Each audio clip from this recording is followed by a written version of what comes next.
మీరే సర్వే చేయమంటారు, మీరే కూలగొట్టమంటారు. 2010లో మీరే ఆర్డర్ ఇస్తారు, 2024లో మళ్ళీ మీరు స్టే ఎందుకు ఇస్తారు? What is this? ఎందుకు జనాన్ని కన్ఫ్యూజ్ చేయాలనుకుంటున్నారు? ఏమవుతుంది ఒక బంగ్లా కూలిపోతే? నాలలో పిల్లలు వాడి కొట్టుకపోయిన రోజు, నాలా కబ్జా అయిన రోజు మున్సిపల్ మంత్రిని రిమాండ్ చేయమని అడగలేని హైకోర్టు ఇలా ఎన్ కన్వెన్షన్ మీద స్టే ఎట్లు ఇస్తుందండి?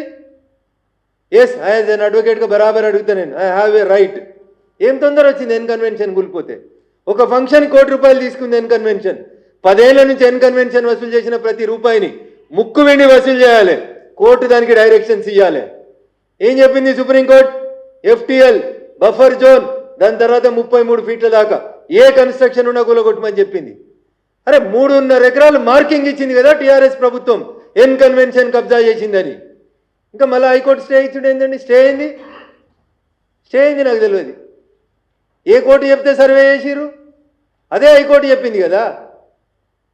కొద్దిగా ఓపికగా చూడుర్రి, దయించి చెరువులను పరిరక్షించుర్రి. పక్కన వాయనాడు కనబడ్డది, 2 ఏళ్ల కింద ఉత్తరాఖండ్ కనబడ్డది. దేశంలో ఎకలాజికల్ ఇంబ్యాలెన్స్ జరుగుతుంది. చెరువులు, కుంటలు, కొండలు, కోనలు, ప్రకృతి విధ్వంసం జరుగుతుంది. అయ్యా జడ్జిల్లారా, తొందర లేదు బంగ్లాలు 4 కూలిపోతే కూలగొట్టని ఏంటి?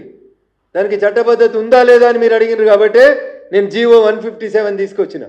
Honourable high court of Andhra Pradesh in a writ petition filed in 2007 and 8 categorically said all the lakes of the Hyderabad should be protected. మళ్ళీ మీరు ఎందుకు స్టే ఇస్తారు? ఇంకా రిట్ పిటిషన్ నెంబర్ చెప్పమంటే చెప్తా జడ్జిలకి.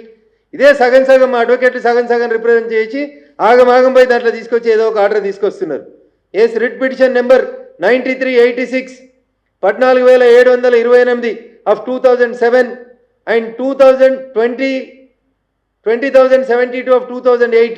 ఈ రెండిట్లలో హైకోర్టు జడ్జిమెంట్ ఇచ్చింది 2007లో 8లో. 2007లో 8లో చెరువుల్ని కాపాడమని సాక్షాత్తు ఆంధ్రప్రదేశ్ సర్వోన్నత న్యాయస్థానం తీర్పిస్తుంది.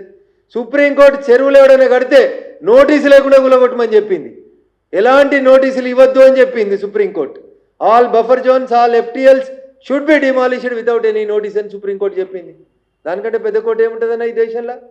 దాంట్లో ఇంకా స్టేలు ఏముంటాయన్నా? బరాబర్ కూలగొట్టాల్సిందే, దాంట్లో నో సెకండ్ ఒపీనియన్. నేను అదే జడ్జిలో కూడా విజ్ఞప్తి చేస్తా ఉన్నా, మీరు అనుమతిస్తే నేను వచ్చి ఆర్గ్యూ కూడా చేస్తాను. 10 ఏళ్లలో మీరు డిస్మెటల్ చేసి డిమార్కెట్ చేసి కూలగొట్టమన్న తర్వాత వాళ్ళు సంపాదించిన ప్రతి రూపాయిని కట్టి గవర్నమెంట్ మున్సిపాలిటీకి. ఆ డబ్బుని నాలాలలో వాడి కొట్టుకపోయిన కుటుంబాలకి, వాగొత్తే ఏడ వానొత్తుందో ఎటు కొట్టుకపోతున్నామో తెలియకుండా చెరువులలో పడి చచ్చిపోయిన వాళ్ళ కుటుంబాలకి కంపెన్సేషన్ ఇయ్యండి. కళ్ళకు బట్ట కట్టుకోవద్దు దయించి. కళ్ళకు ఉన్నటువంటి బట్టను తీసి భాగ్యనగర వాసుల్ని కాపాడేందుకు కోర్టు కూడా సన్నద్ధం కావాలని చెప్పి ఈ సందర్భంగా అప్పీల్ చేస్తాను.